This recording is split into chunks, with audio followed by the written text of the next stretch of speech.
Okay, you're live. Okay. All right. Sure. Mm-hmm. No, that's Okay, it's April 29th, 2019. And I'd like to welcome all of you who are here and those of you online. And our St. George group is going to be growing soon, it seems. And we'll talk a little bit more about that after. Let's see, we'll start now with our sharing. And then, actually, maybe I'll make the announcements first so I don't forget.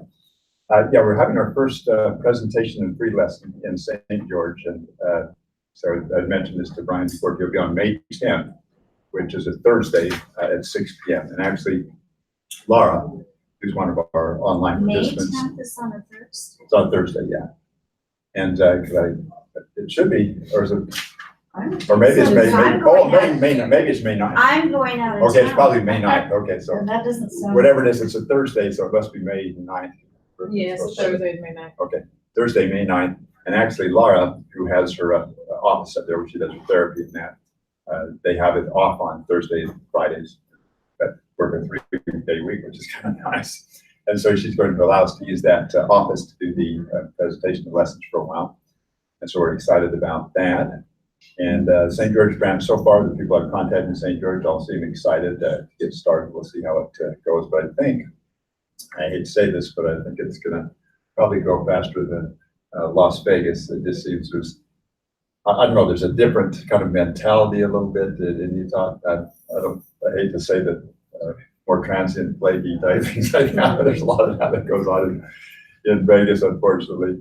There's a lot of the people that have been there for many years, and there's kind of a more of a trust factor and different things. But we'll see how it goes.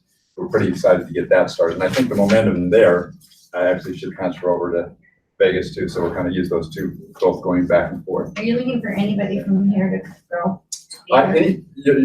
You're fine to or not to. It's fine. We're going to I think we'll get a fairly good participation. So it's not anything that's required at all. Just, I'm glad we finally got a place. Are you asking? No, not asking. Yeah, I wouldn't want you to drive 2 hours to come out there. Okay, so anyway, that's going on there. And to see if there was anything else I was going to mention. Oh yeah, curriculum-wise, what we're going to do for the remainder of the year here is, of course, we're going to be concentrating on the basics of the happy mind, happy body, happy money. And we're going to be working more and more on learning how to really center and feel that happiness.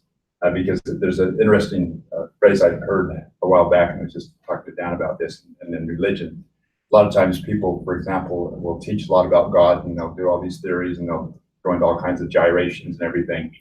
But the person that's talking about it, you can tell they really don't know God, or they're really not feeling God's presence, or not really feeling that love, as opposed to somebody else who can't really discuss it, very deeply and whatever, and yet they've learned how to feel the presence of God and feel love. So it says it's much more important to learn how to feel the presence of God rather than just to learn about God. Okay, just like learning about how to drive in a car as opposed to actually driving a car, or learning how to dance as opposed to learning all the different theories about dance. I mean, the actual practice. So we're going to work more and more on getting things to get you guys to actually be able to feel not only the presence of God would be the ultimate, or the love, feeling, the calm, the peace, but all the different ways to feel more happiness, raise your happiness level, because that's what really a happiness course is about. It's nice to get a certification in happiness, so we're calling that now the certificate in happiness concept. But more importantly, we do want you to be able to feel it and be able to feel it at will, and utilize this moment by moment, short term and long term. So of course we're going to be really concentrating on that. But to keep it interesting, we're going to do two things during the next year. The website, if you go to youretheproject.com, you'll see a whole bunch of different topics that it says, lesson content. I don't know if you've gone through that before. It's just on one of the top tabs there, and it actually says, the course, and we click that.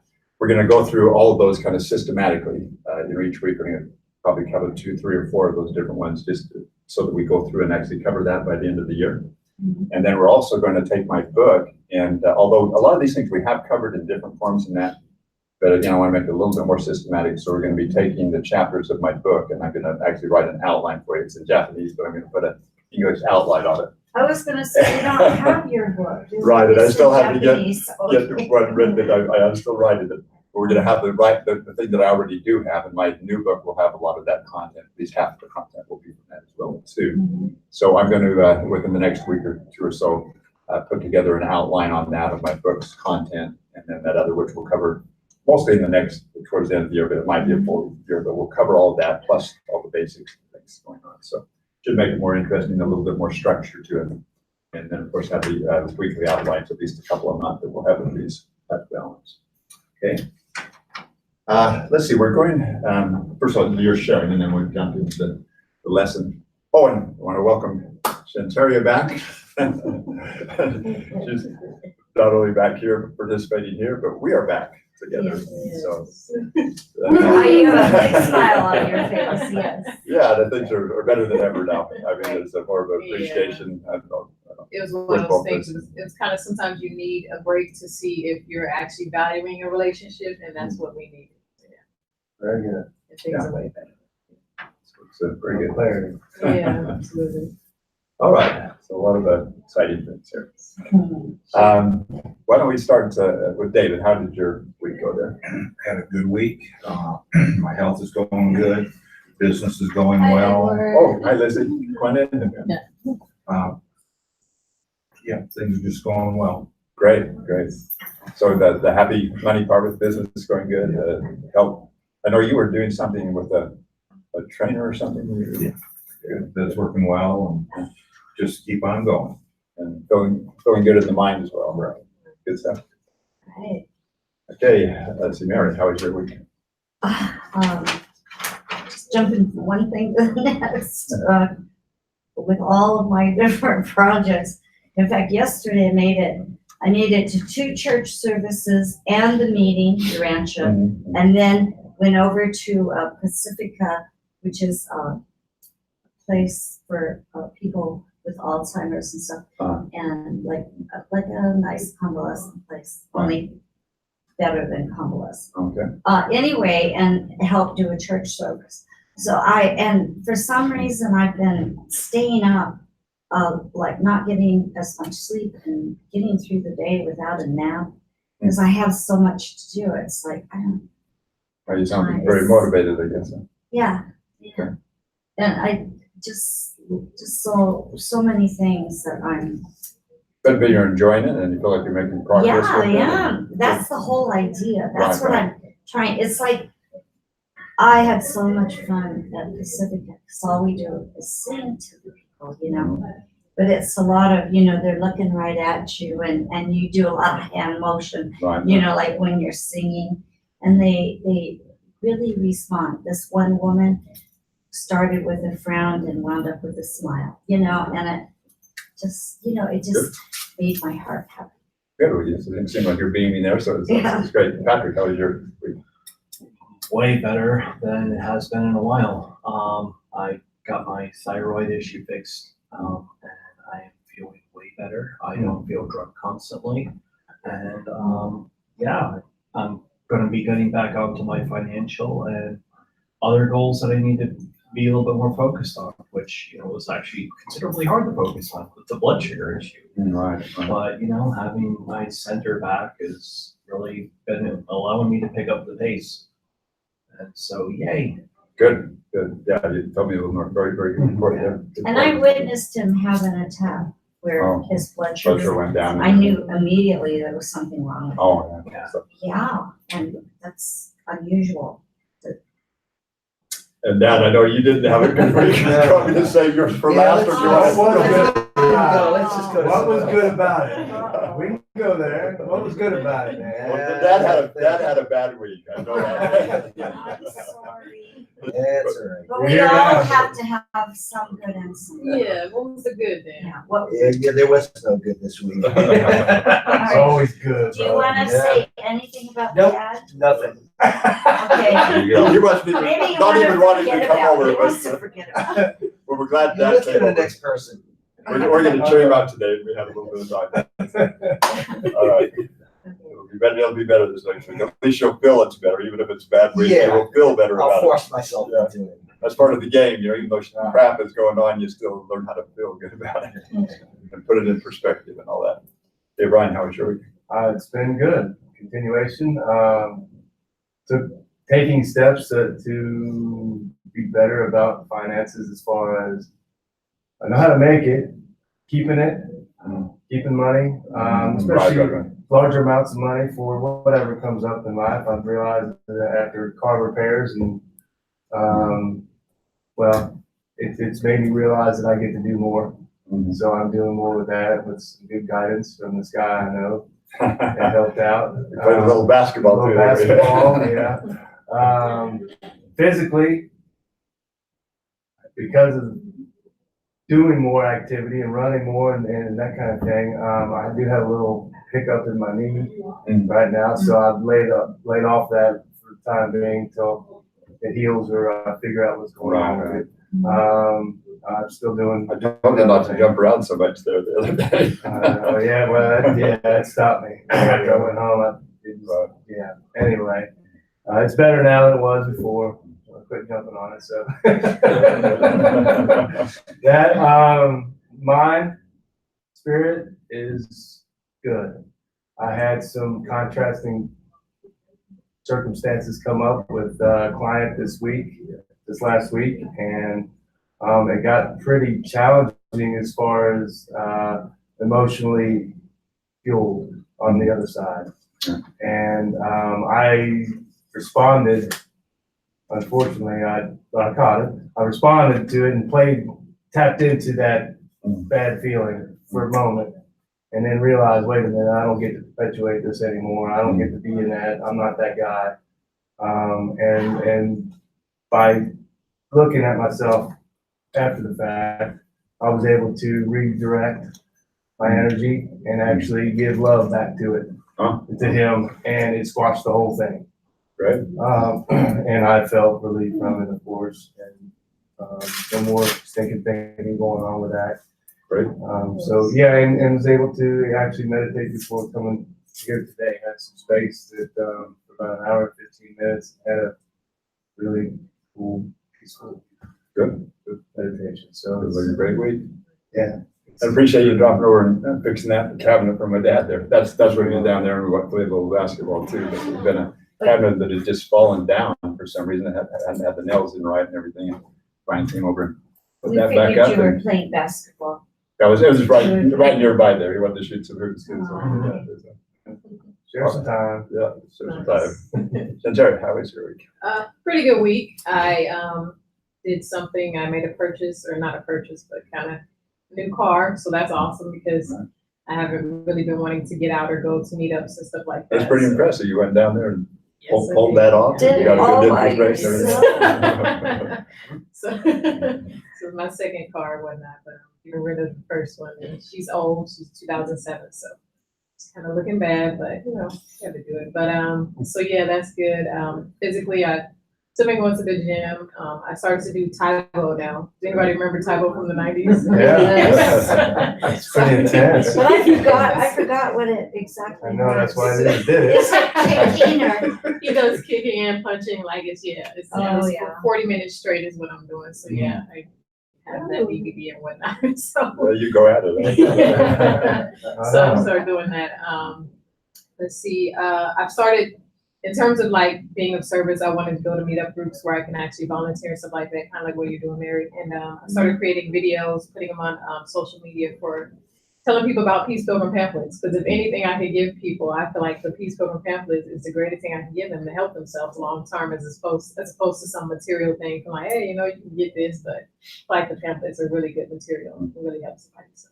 And that reminds me too, I'm gonna actually, give um, you guys- I know you all got one, but I'm gonna give you each one more and Okay. try to share that with somebody. So we can, yeah, I was gonna ask you, Thank you buy them by the case, can we buy some from you? Yeah, you just Like, tell so what we you can did there. pass some out. It's on their website, peacepilgrim.org. Like they actually give them Oh, to yeah. you for free, but you can they're donation runs, so you can donate and yeah.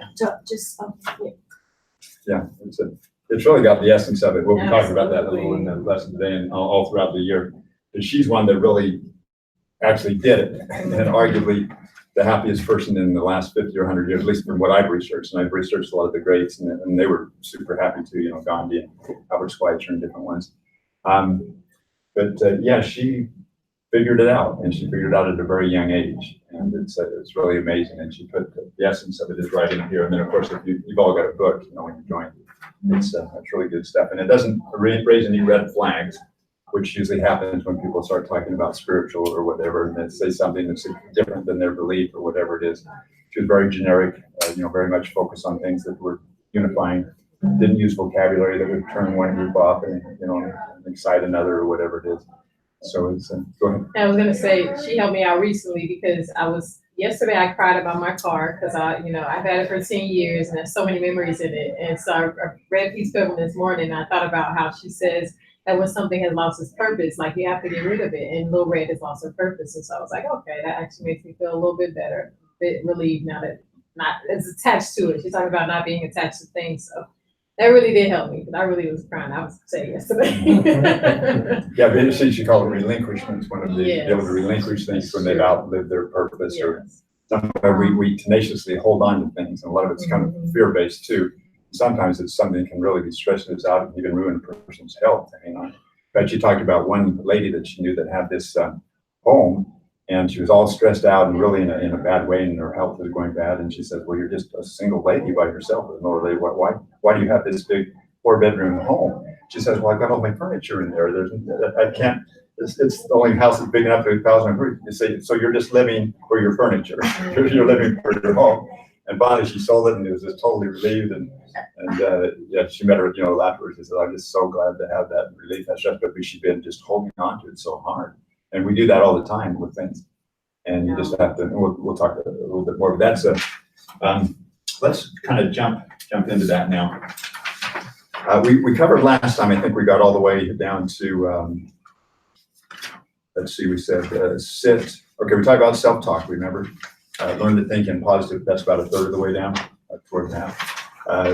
Learn to think in positive frameworks, not I have to do it, I get to do it. This is a terrible thing. No, this is an opportunity for growth. Reframing whatever situation we have, reframing the self-talk that's going on in our head. Because again, a big part of this game, happiness game, is you're going to have crap happen. I mean, it's just going to happen. We have the ups and downs, the vicissitudes of life. That's just the way it is.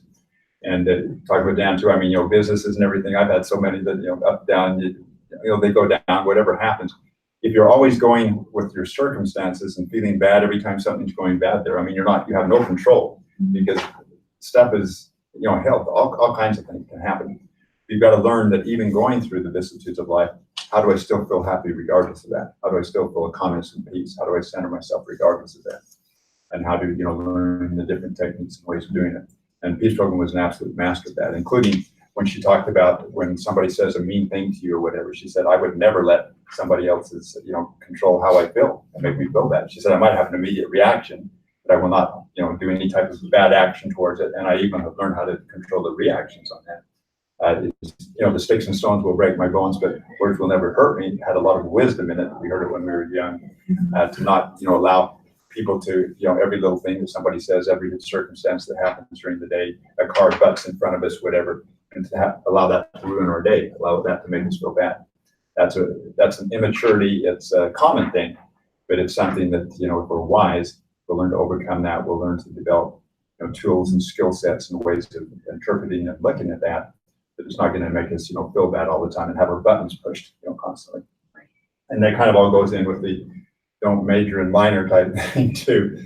If it's a really big thing, I mean, there's some really big things that can really bother you, certainly. I mean, a huge thing that happens in your house, in your life. Although, frankly, again, in a first world country, most things aren't really that huge, even though we think they are. It's not a life or death circumstance situation. It's not whether we're going to have, where our next meal is. It's not whether we're going to have a place to sleep. But especially when it's a small thing, relatively small thing, absolutely we should not be allowing that to push our buttons, not allow that to get our goals. In fact, I've said this before, we should be embarrassed if it does. I mean, that should be the thing is, oh my gosh, are you serious? Am I serious? I'm going to let this little thing push my button. Am I that small of a person that this little thing is really going to, bother me? And so take a good pride again in, not having at least the small stuff bother you, and even get to where even the big stuff bothers you. I think I've mentioned before that I went from millionaire status down to basically zero, and that's been about 7, 8 years ago. And I had to, actually, I was zero in the sense that I had loans and everything that would counterbalance some of the assets I had. I still had several homes at the time. Some of them didn't have that much equity in them, some mobile homes, different ones, some were larger. But I had to each time sell those off. You know, I wanted to hold on to them and keep them because they're bringing in rent and everything. And then it gets to the point where I'm cash strapped, things aren't working well, business not going good or whatever, but I'd have to sell them off.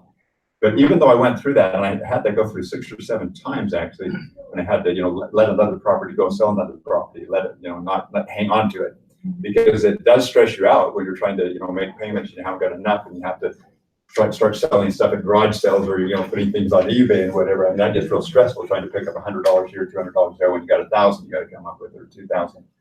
So, but I can honestly say, going back, and of course I've been teaching this for years and everything, I don't remember that as a stressful situation. I would have the thing happen. I would, you know, logically look at it. When it came time, I had to let the thing go and sell it. And yeah, I sold off all my assets. That sucks.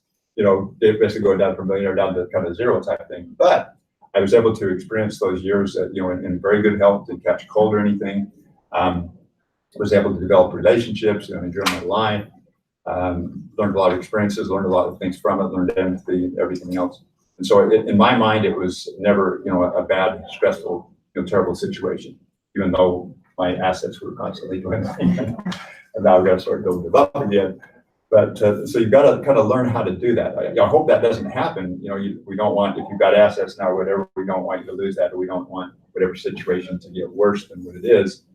But if you can at least master how you're going to experience it to some degree and how you're going to feel about it. And again, putting things in perspective, we always bring up thankful comparisons, because that's a huge one. And we intellectually understand it. I mean, our problem is not a life or death situation. It's not in a war-torn country where, you know, we might get killed the next day or beaten or, you know, enslaved or whatever it is. So you've always got to kind of constantly keep that in perspective, have that be your default position whenever you go through situations, big or small, but especially when you're going through big ones. Now, little ones, shame on you if you do the little ones. Just be embarrassed about that. No more of that. You got to, before this course is over, I don't want anybody to be, you know, having the buttons pushed on these little things. I mean, that's just not, it's not cool, okay? Don't be that guy, or don't be that gal. Get over that. Okay. Let's go here to the next one. So, okay, say we said more self-talk. Sit, stand, and walk in a positive way. That's the thing that eventually, maybe Dan will lessons when you have a better week. You better be using that this next week, do your power steps or whatever you got to do. Yes, I will. Yeah, I've been doing it, by the way. I just really, what damage? How do you do it? This The way it flows. Oh, yeah. Yeah. It immediately changes vibration. Patrick can grab a thing. You can just imagine picking something up. You don't have to actually do anything. What you The guys are change talking about? in, changing the. Oh, I picked something up. Yeah, You saw you. It does, it makes me, even as I did that. Just like that, yeah. There's it's something changing. about lifting your arms up that make you feel better, is that what you're saying? We're just saying physically to do something, to go a power stance. What was that one guy? You gotta show that one guy that had on the. It was a music video. He had this crazy stance that everybody made fun of. It's You about let him feel good. intention, Mary. It's Intention.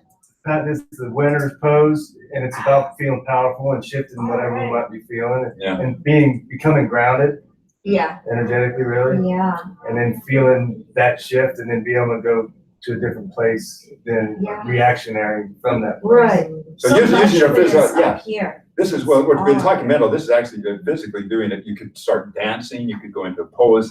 Yeah, Just anything physically, you that can suits change the way you feel too by doing physical movement. Okay, Yeah. that's one of the things. Remember, I had those 3 different things. Yeah, I You can change it by remember. mind, you can change it by action. I just didn't Change understand. it by- oh, okay. You guys are lifting. It's just kind my of a guy thing with that. Okay. You don't have to look like that. You're powerful. Take on the Okay. So listen, the next one is, fear is man's chief enslaver. Okay, this has to do actually with all negative feelings, but fear is a huge one. And it's one that, you know, holds people back. It's one when people on their deathbed, when they have their regrets, a lot of it is because I was too fearful to try this, I was too fearful to, you know, make this happen, whatever it might be. So that's a big one that we want to work on. It's a real happiness destroyer for sure, for sure. for sure. You know? For sure. And it's also one that destroys opportunities and that could have possibly been taken if the person wouldn't have felt that fear. So let's right now have just a quick little feedback here. What are some of the methods that maybe you have used when you were feeling fear to go ahead and do the thing anyway, or anything that you've had? Go ahead. I think about the dogs. I have the 2 dogs that stay with me. Mhm. I think about how they greet me when I first see them when I come home. Um, Something like that. Mhm. Anything away from the way I'm feeling, whatever's causing that feeling, Mhm. anything, a flower. Okay, But good. really, the dogs are go-to because they bring so much joy. Joy. Okay, good. Good. So yeah, focus. We talk about your focus is your experience. So if you're thinking about something that's scaring you in your mind, something that's going to happen, or you think is going to happen, or whatever, that's going to be your focus, your experience, and your fear. So yeah, you focus on something, Yeah. and the stronger, the better. So if the dog Right. thing, I really think that brings a lot of joy. It's something that's very vivid to you and pictures, whatever. Try to find something. Yeah, and music. Do the same thing. Anybody else? Um, Yeah, David, I have I'm sorry. found, I have found that if there's something that's in my way or challenging or I'm afraid to do, Mhm. based on my life experiences, that's exactly what I need to do. I need to charge through it. Good. That's a really good attitude and way to look at it. Yeah. Yeah, because those are, I look at it as an opportunity to grow. And usually, yeah, if it is something that you're going to grow, you're probably going to feel a little fear with it. I mean, one of the biggest things with people is, fear of the unknown and fear of doing something new. But that's really is the only way we grow. So it's probably that, look at it, yeah, as that thing that actually you need right now. Very good. Very good. I have different ways of doing it. Sometimes I'll just yell at myself, stop it. When Right. I know it's not rational. I know it's just a feeling. It's not rational. Right. And other times, I just use different methods depending on the circumstances. But I know that fear is not a good thing. Well, activity, If you get some action from it, if it puts you into action, it could be. it puts you in good action. Well, stimulus, that's yeah. what I mean. When you go into action, when I got my ticket, oh my gosh, I had this problem and that problem. The next day I went out, went to DMV, took care of everything. Okay. And then, it took me a while to deal with the ticket because I didn't know what to do with it, or I didn't want to go downtown. But I finally dealt with that. And it's just dealing with So basically, you just go into action when you have action. Okay. Yeah, if it's something that I know that I messed up on, or usually the fear, it's good. I mean, the fear is like, man, you just messed up, And if we use it that way too, again, it can be a stimulus that we need to do something or we need to get the hell out of there or whatever it might be. So yeah, but going into action is a very good thing. Shantari, what? Oh, I think Patrick. Patrick has Oh, yeah. So on a side point for this, for someone who's actually has to deal with it, when you're dealing with mania or paranoia in relation to fear, the best thing for you to do is try to not take a step back, but take it with like an ear of caution, like try to shift your stance a little bit so you feel more confident about stepping into it. Because when you're dealing with anxiety, mania, paranoia, you end up using this forward charge and you turn into a bull into a china shop. You go way too far or too overboard, or you just hurt people, try to do what you need to do. So Fight or flight. yeah, and that's the over amplification of that. So trying to bring some logic or grounding to it before you actually launch it. Yeah. I'm not trying to challenge anyone else, but I do suffer from mental disability. So anybody listening, maybe also just, try to get a better picture on it or Right. ask a friend Right. about it before, you take a step if you feel you need extra help. Yeah, good, very good. That's a great point too, is to not let the momentum from the negative feelings, the fear, Yeah, let you go into action Amplify. feeling like that, because that'll only bring more of that fear. Ground yourself, yeah. go to the happy place first, whatever it is, any kind of Mhm. improvement, then Mhm. take action. That's gotta be the appropriate action, right? Yeah. And Shantari. Well, now I kind of think about the experience what I had. It's kind of like a breakdown, and so to me it was like God kind of pulling me out of something that was really like hurtful and heartbreaking to me. And so I think about that moment and to not ever want to go back to that moment. So it's like fear would take me back into that moment. So I never want to go back to that moment. So I wouldn't let fear just override that. I have to make sure that I Cause it's like having a second life or as they say, being born again or whatever. So to me, it's like, you know, if I got that second chance, why would I take that for granted? You know? So. Good. Oh, I have one other thing. When I used to go into fear, I actually got to the point where I hyperventilated. That is a horrible feeling. I don't know if anybody in this room has ever had that, but it's just a really horrible thing to go through. Yeah.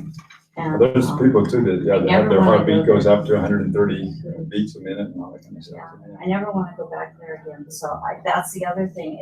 If I start with that, if something triggers that in me, then I may even go to a doctor and get some medication. Right. You know?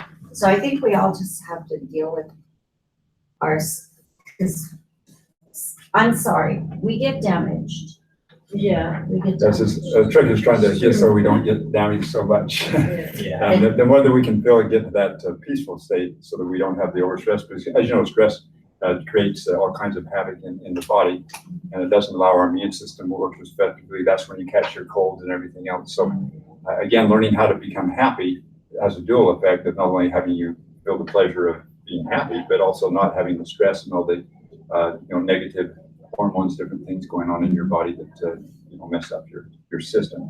Also, well, let me say, there's a song called "If Today Was Your Last Day." I don't know if anybody's heard it. Oh, yeah, yeah. That song, I it don't kind of, know if I have. It's a great it's song. by Nickelback, and It always makes me want to speed when I'm in the car. Look at the power side. I look down and go to run. I didn't say And then there's, that. Hey, it only works. Yeah, I would never do that. so that song is a reminder that, if today was your last day, would you be proud of yourself that you let fear override, your very last day on earth? You would, so yeah. That no, song is a good one. not if you knew it was your last day. Yeah, that's true. And even if you knew, your last year or last 5 years, I mean, you lived a life very differently.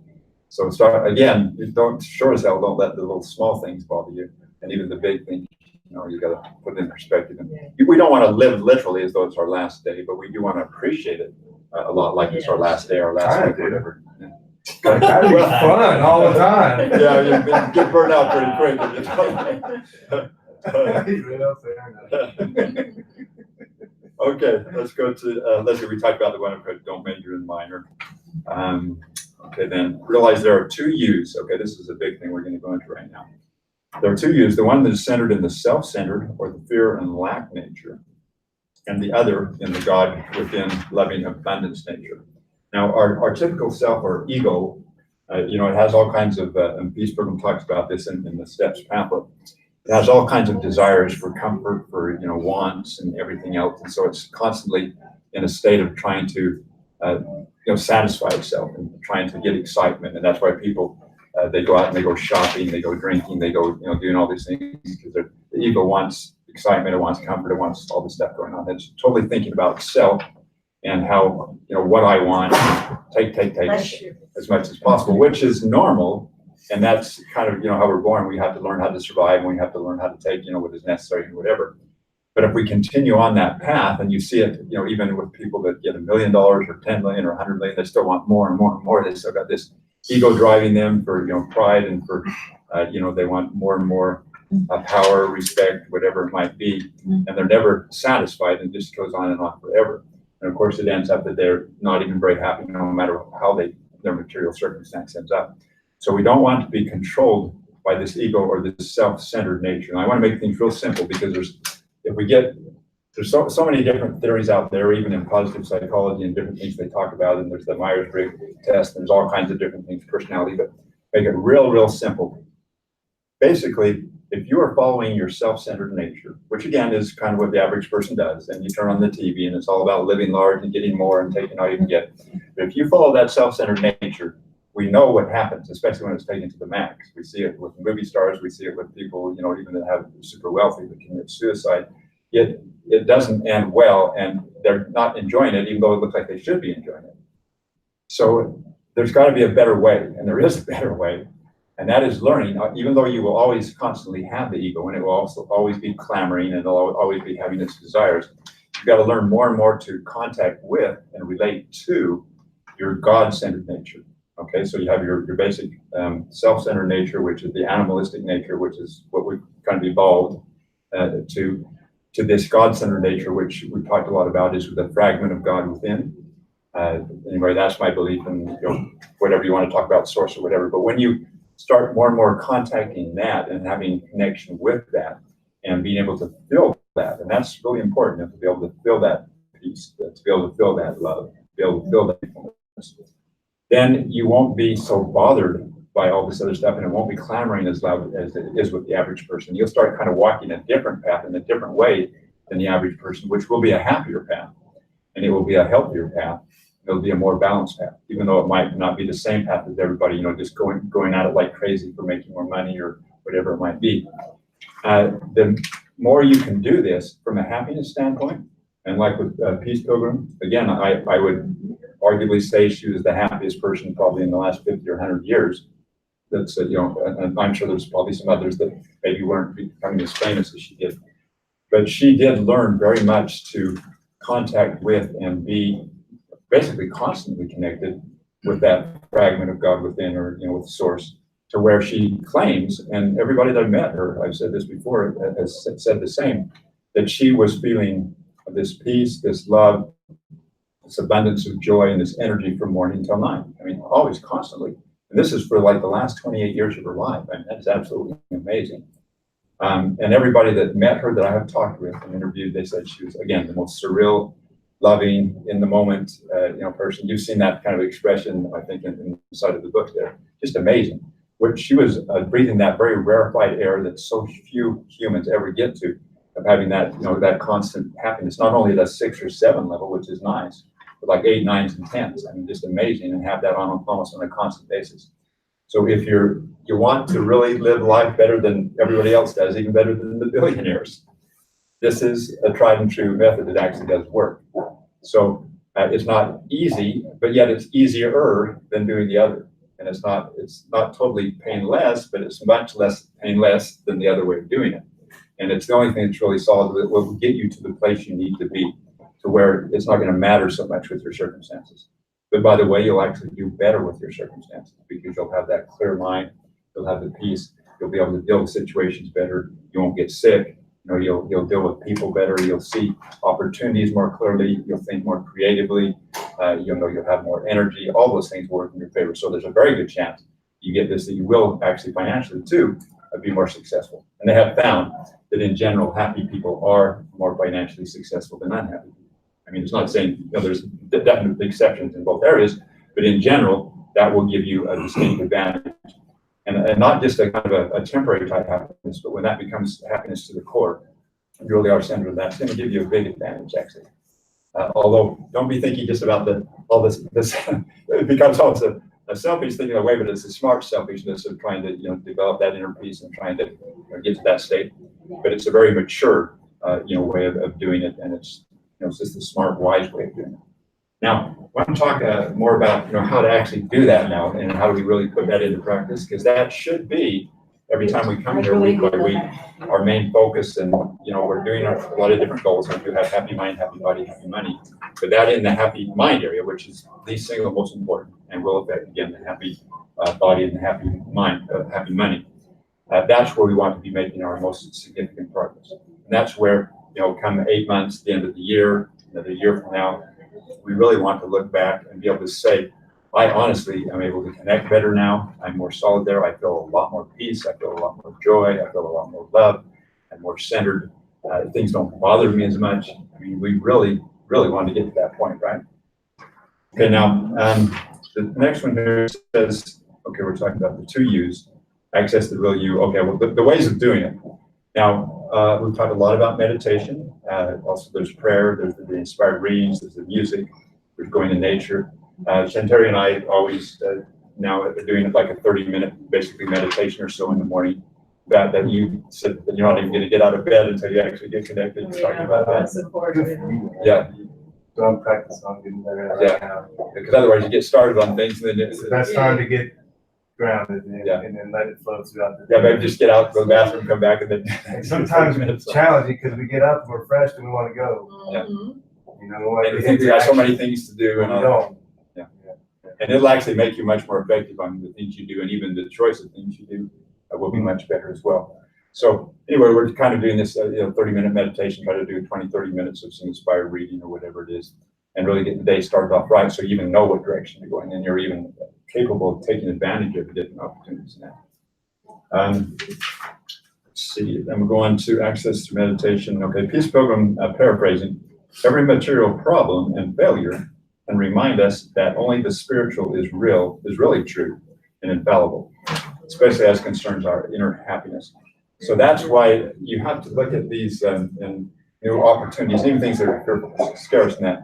But any problem that comes up, anything that normally would really bother you and you'd be complaining about it and think it's terrible, realize that well, one thing it does show you is that in the material world, we have no guarantees and crap's going to happen and these problems happen. So we know we cannot control all of that. So that's one thing we know immediately. Whereas in the spiritual sense, we literally can control what's going on. We can learn to control our reactions to that. We can learn to feel the love. And hey, Abraham, how you doing? Yes. So we can, even though again, the physical world, you're always going to have those problems coming out, no control of, but we can control the inner space that we're in and how we're feeling about the different situations. So that's the thing that we have to develop most. Now, let's see, let me give you a, over there. Let's see.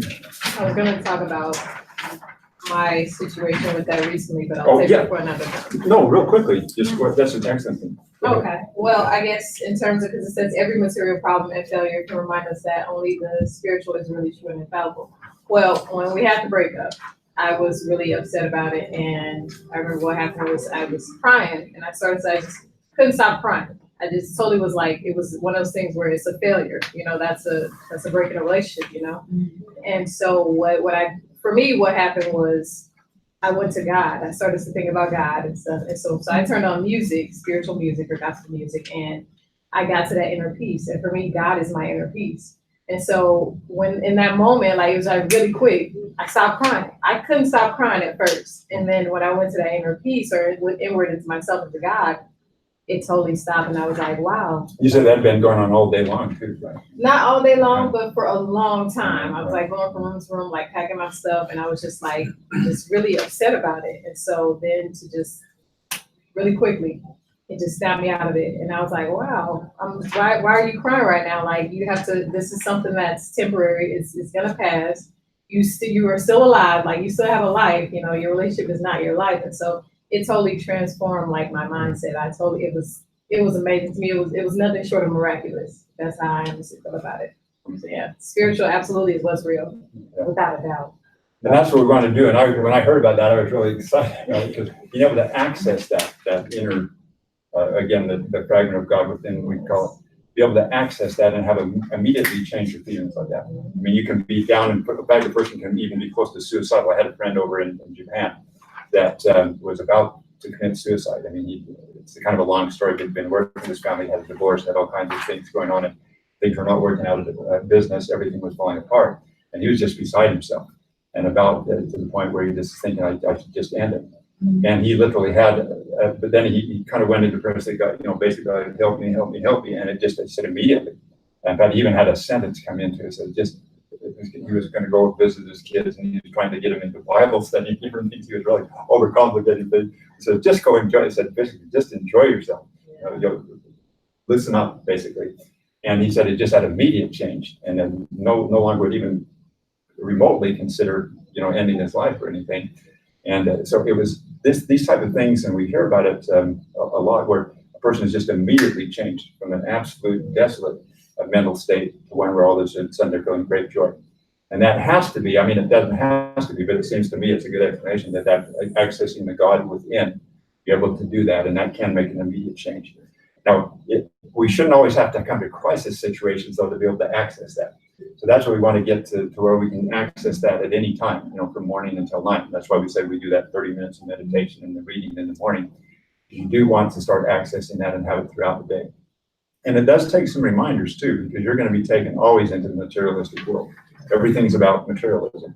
Everything's about getting more and everything else. So You will have to remind yourself, that's why we got the watch. Mary, you got yours now too? Oh, I didn't bring mine today. I didn't put mine on, it just. The ring rings every Didn't get hour. yours on either. And when that watch rings, remind yourself, how am I feeling now? Am I centered? And get back to maybe take a minute to prayer, meditation, whatever it is, to get yourself centered again and get that contact. And also to get your intentions. That's another thing Peace Pilgrim talks a lot about, is getting our intent and our desire to be more of an altruistic, living to give type thing instead of to get. And that's again, the difference between the ego and that which is always, more, take, as opposed to the God-centered nature, which is one of, living to give.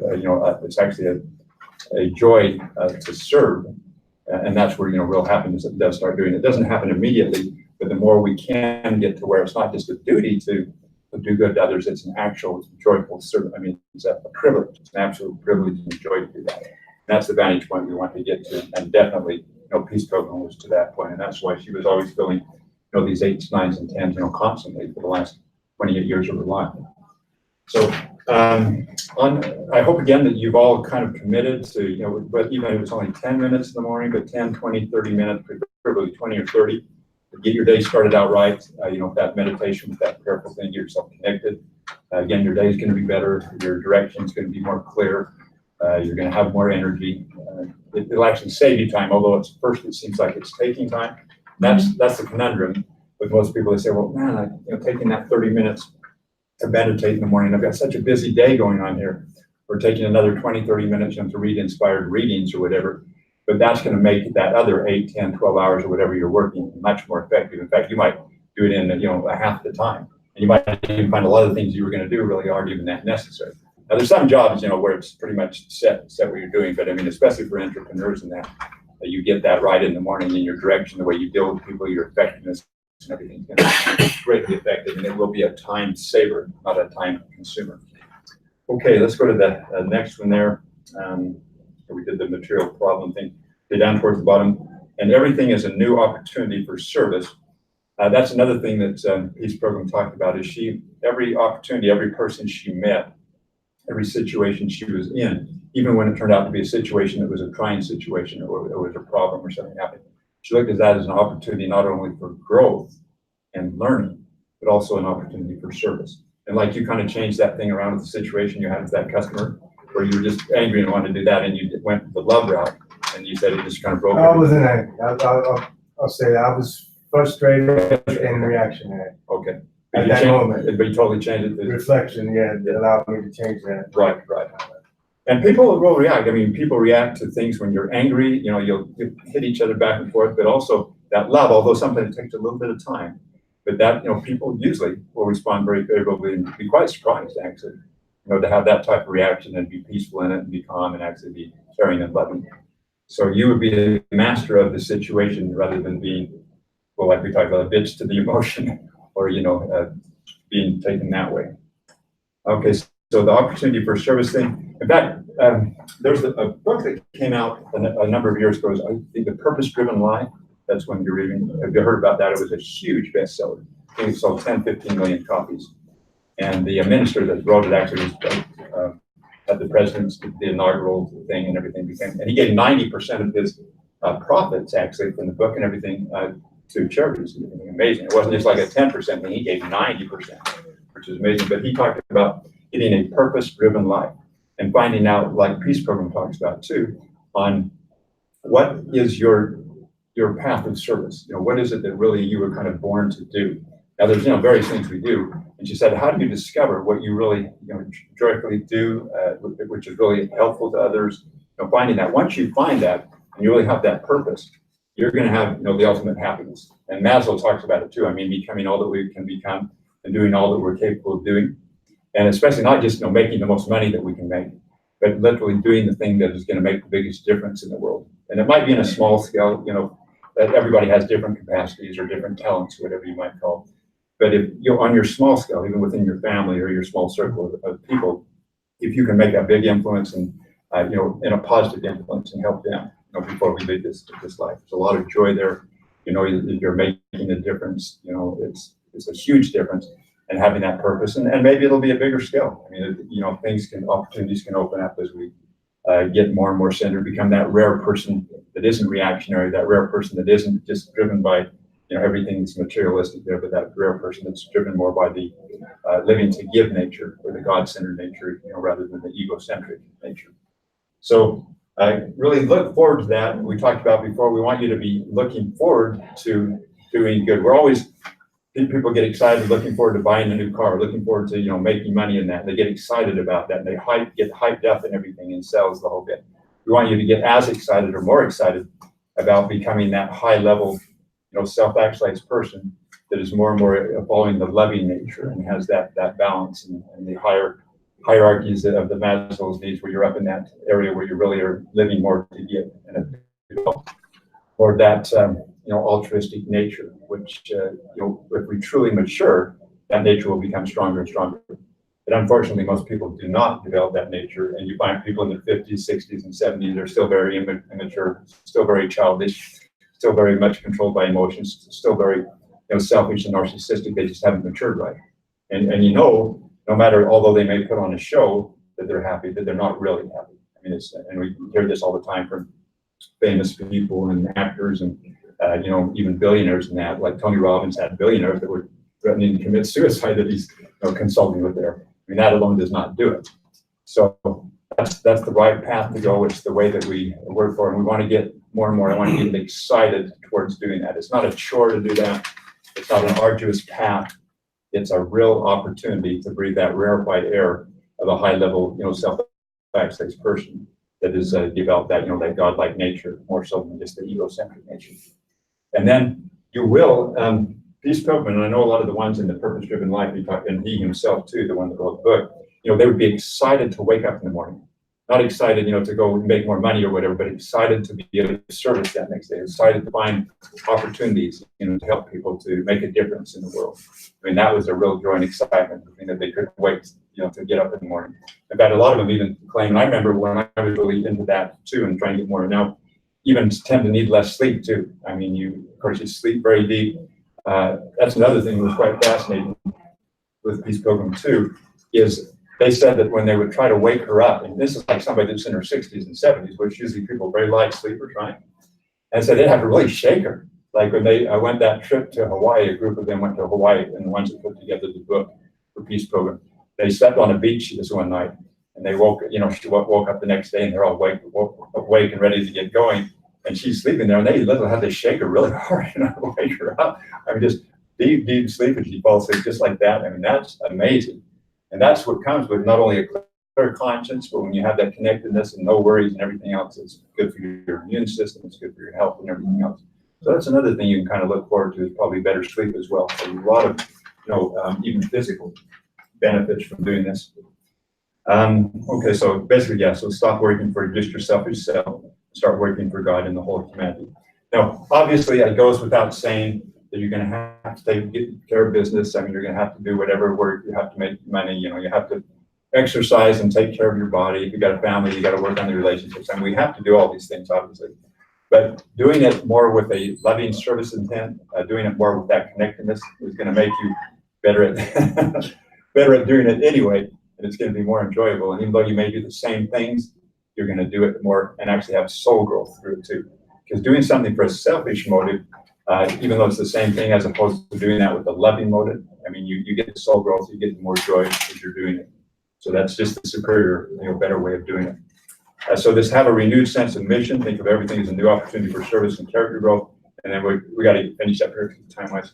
Words. Words. Oh. Well, the 3 words. Okay, we're going to give it all 3 of them to you right now. Let's have the first one be, service. That'll be your first word, service. Service. About prayer. 2 can be prayer. Okay. The second word for those of you online is prayer. And the third one we're going to have is actually going to be mission. So the third one is mission, M-I-S-S-I-O-N. Last thing here is best way to truly be of value to another person is through bringing them closer to God. Also balance, logic, and self-discipline. Abraham coming in right now, you might think you're at a church or something, but it's just, we're we've covered a lot of other techniques and different things. Now we're kind of going to the center of the crux of this thing and trying to really, figure out how do we become that rare person that is, really connected. And it's not about Peace Pilgrim's life or anything. And you, like say, Gandhi, Albert Schweitzer, Mother Teresa, different ones. But getting in that mindset and that connectivity where we experience things very differently, even though we're walking the same as other people walking, going through the same trials and whatever. We're doing it as though kind of living the heavenly life while on earth, which is an amazing way to do it. Not Michael Jordan, in that rarefied air of sports, but you can be the Michael Jordans or Jordanesses of, getting these high levels of human development where you experience it in ways that other people are not experiencing. And that's really the person to be envious of. I've said this before too. I'm really not so envious. I mean, I've met billionaires, I've worked with multi-hundred millionaires. Sure, it would be great to have that money and, the freedom and everything and some experiences. But when I look at the mental state, and even when I look at the health state, I'm never desirous of that because, well, this sounds like because I know that my mental state is better. Because you work on this, you get to the point where you pretty much know that your mental state is better than that. Probably you have a happier mind, the happy mind, happy body, happy money. You probably have a happier mind, so you really don't have to be envious because that's what they're trying to get for making their big bucks and money and fame and everything is that happy mind. So if you develop that happy mind, there's no reason to be envious of anybody. And now when you do meet somebody that has a happier mind than you or a higher level character, not to be envious, but you might want to learn a few things from them. You might want to ask them some questions. You might want to, get some information from them. So that's, the happy mind. Same with health too. You find somebody that's healthier. Obviously, if you want to benefit health-wise, you might want to open your mind up and ask some things on health as well. Okay, well, we're going to finish there, break into groups real quick here, and that's okay. So we're done with online. And anyway, we'll be working on developing that happy mind, that living to give, and kind of changing the motive to a loving intent motive too in the meditation. All right.